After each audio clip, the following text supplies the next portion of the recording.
नमस्कार, मैं आपका दोस्त राकेश आप सभी का स्वागत करता हूं आपके ही यूट्यूब चैनल अनसुलझी कहानियां में।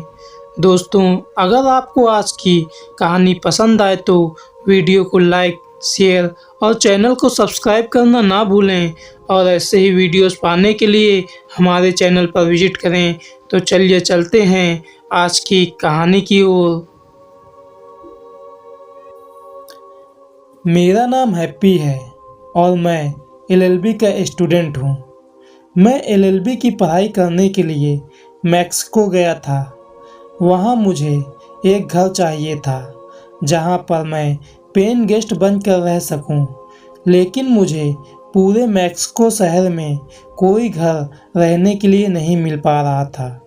इसलिए मैंने शहर के बाहर घर तलाशना शुरू किया और मुझे एक घर मिला जहाँ पर मैं पेइंग गेस्ट बनकर रह सकता था।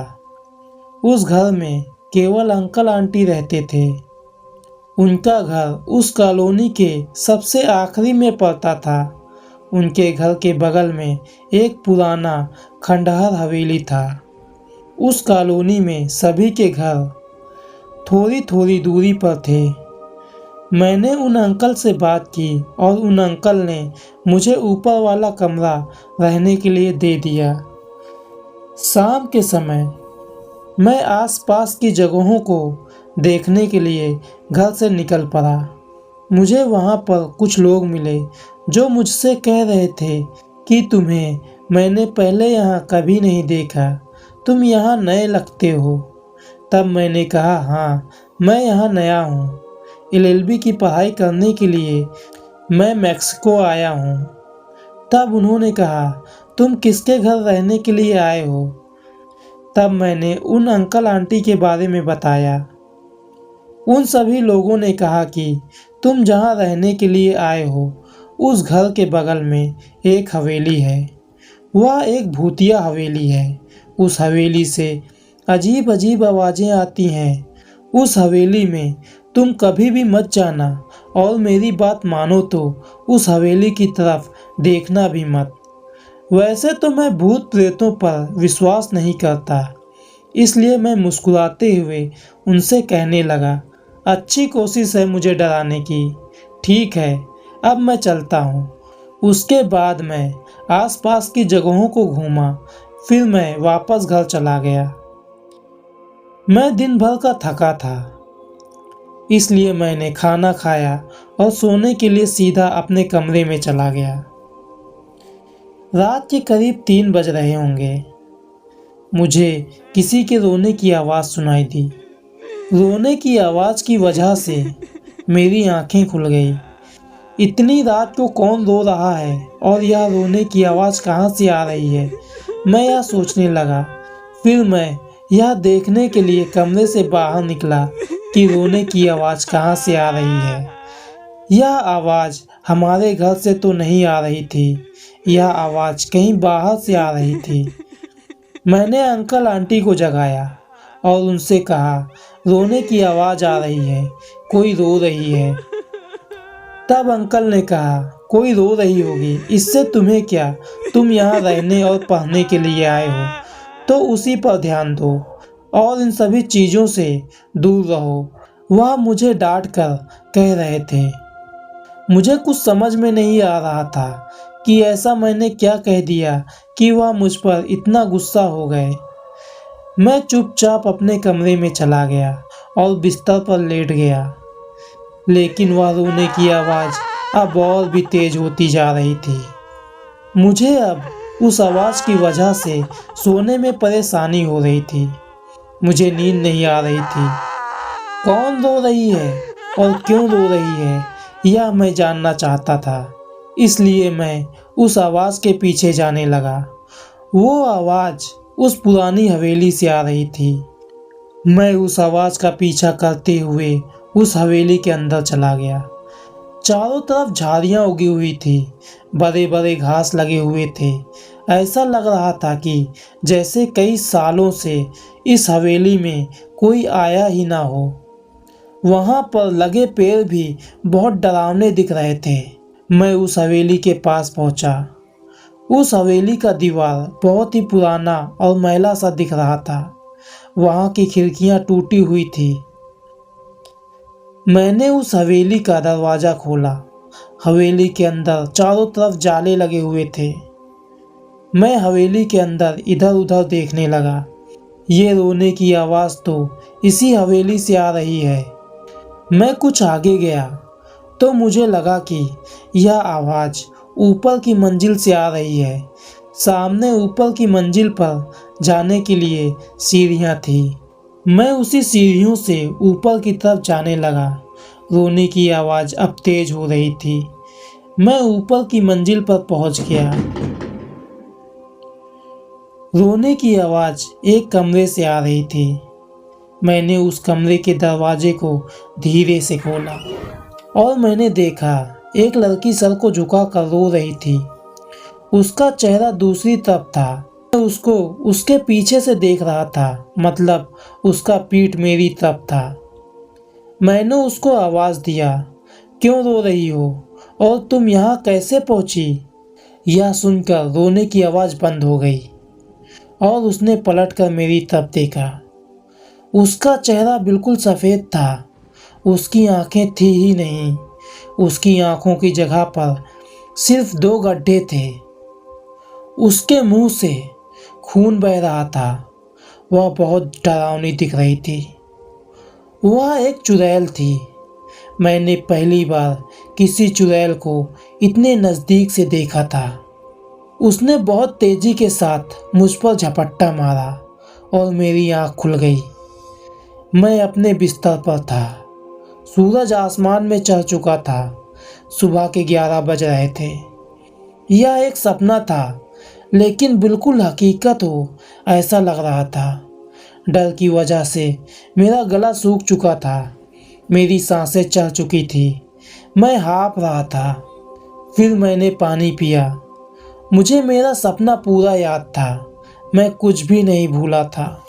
फिर मैंने अंकल आंटी से रात को कौन रो रही थी इसके बारे में पूछा, लेकिन फिर से अंकल आंटी मुझ पर गुस्सा करने लगे। मुझको डांट कर कहने लगे, अगर यहाँ रहना है तो इन सभी चीज़ों को इग्नोर करना होगा, नहीं तो अभी हमारा घर छोड़ दो। मैं भी चुप हो गया था। फिर मैं अपने रूम के बालकनी में आ गया। उस बालकनी से वह हवेली बिल्कुल साफ दिखती है। मैंने जो कुछ भी सपने में हवेली को देखा था वो बिल्कुल वैसे ही दिख रहा था। इससे पहले मैंने इस हवेली को देखा ही नहीं, तो जो मैंने सपना देखा वह बिल्कुल इस हवेली का कैसे दिख सकता है। आज उस घर में मेरा दूसरा रात था। मैं खाना खाकर सो गया।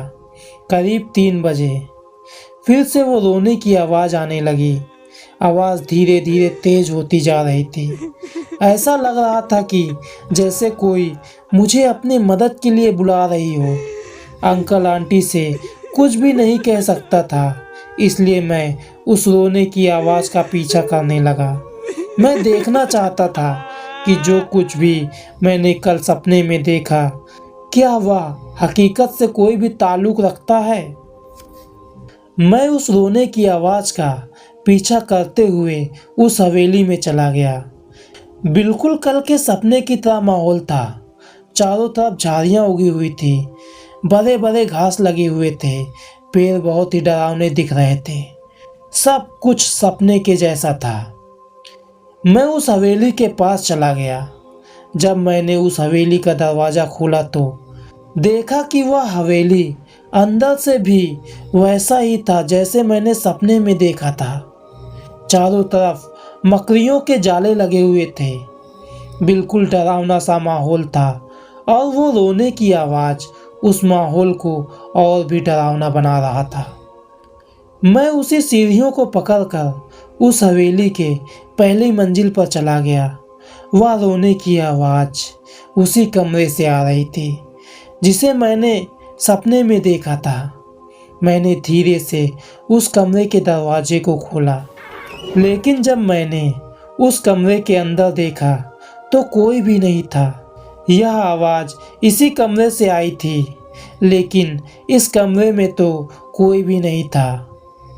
मैं अब हवेली के चारों तरफ घूमने लगा, देखने लगा कि आवाज़ कहाँ से आ रही थी, लेकिन पूरे हवेली में कोई भी नहीं था। बस वो रोने की आवाज़ आ रही थी।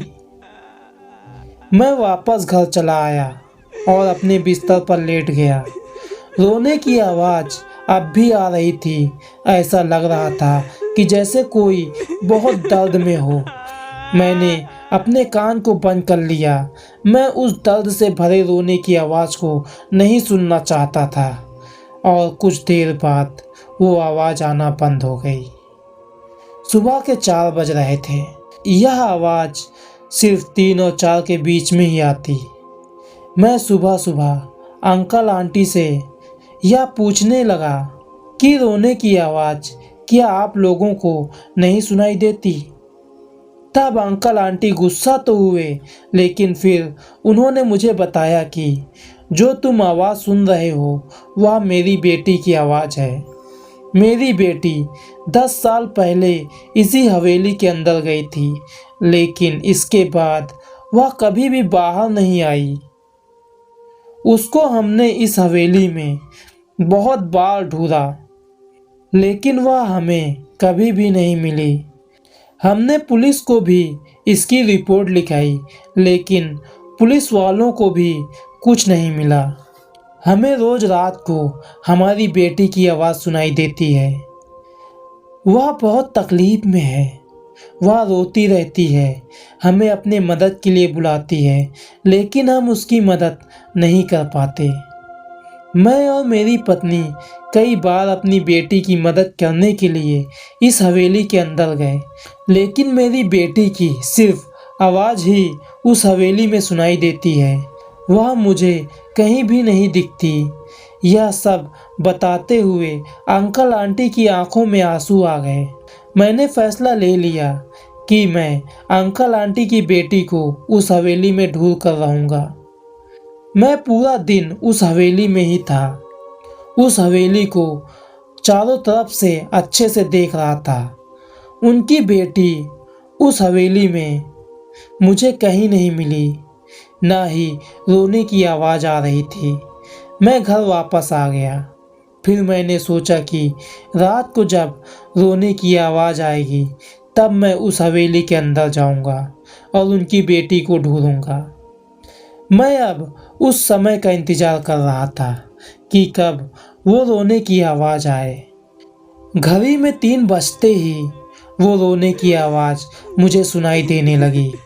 मैं तुरंत उस हवेली के अंदर चला गया और उस हवेली के हर एक कमरे को खोलकर अच्छे से देख रहा था, लेकिन बहुत ढूंढने के बाद भी उनकी बेटी का पता ना चला। तभी मेरी नज़र एक कपड़े पर गई जो किसी चीज़ को ढक कर रखी थी। मैंने उस कपड़े को हटा दिया। वह एक आईना था जिसे उस कपड़े से ढक कर रखा गया था। जब मैंने उस आईने में देखा तो वहाँ मेरा प्रतिबिंब नहीं बन रहा था। वह आईना बिल्कुल खाली था। उस आईने में उस कमरे का प्रतिबिंब बन रहा था, लेकिन मेरा नहीं। कुछ देर मैं आईने में देखता रहा। फिर मुझे उस आईने में एक धुंधला सा आकृति दिखा। वह आकृति धीरे धीरे साफ हुई तो वह एक लड़की की आकृति थी। वह उस अंकल आंटी की बेटी लग रही थी। वह मेरी तरफ अपने हाथ को बढ़ा रही थी। उसका हाथ उस आईने के अंदर मेरी तरफ था। फिर मैंने भी अपना हाथ उसके हाथों पर रख दिया। एक रोशनी सी आई और मैं उसी कमरे में था, लेकिन उस आईने के अंदर। और वह लड़की उस आईने के बाहर, जहां पर मैं खड़ा था। मैं बाहर आना चाहता था, लेकिन बाहर नहीं आ पा रहा था। वह लड़की बहुत डरी हुई थी और परेशान थी। उसके चेहरे में वह दर्द दिख रहा था। वह तुरंत उस कमरे से बाहर भाग गई। मैं अब उसी आईने के अंदर फंस चुका था। मैंने बहुत कोशिश की, लेकिन मैं उस आईने से बाहर अपनी दुनिया में नहीं आ पा रहा था। मैं आईनों की दुनिया में था। इस आईने में फंसे हुए मुझे 7 साल हो चुके हैं। अब मेरे दर्द से रोने की आवाज़ और चीखने की आवाज़ इस हवेली से बाहर को जाती है। काश कोई मेरी मदद करने के लिए आए, जो मेरी जगह उस आईने में ले सके, जैसे मैंने उस लड़की की जगह को लिया है। क्या आप मेरी मदद करने के लिए मेरी जगह को लोगे?